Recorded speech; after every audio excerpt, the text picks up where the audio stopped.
8 боевиков террористической организации ДНР задержаны украинскими военными под Мариуполем. Они присоединились к террористам, чтобы подзаработать. Им пообещали зарплату в 15 тысяч рублей, но большинство из боевиков ни разу не получали деньги. Задержанные признались в совершении преступлений и ожидают суда. Сейчас продолжаются следственные действия. Сколько вы получали заработную плату за прохождение службы? 15 тысяч рублей. 15 тысяч рублей.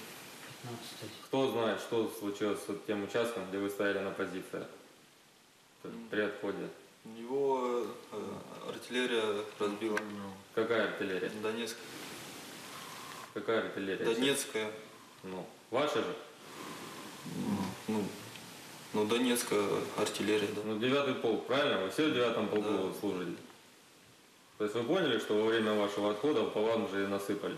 Да. Что вы можете по этому поводу сказать? В словах глубокое разочарование. Как к вам относятся представители Российской Федерации, которые занимают руководящие посты? Как животные. Вы ж видите сами, что кинули так на произвол, получается. По заработной плате вас обманывают? Я не получал еще.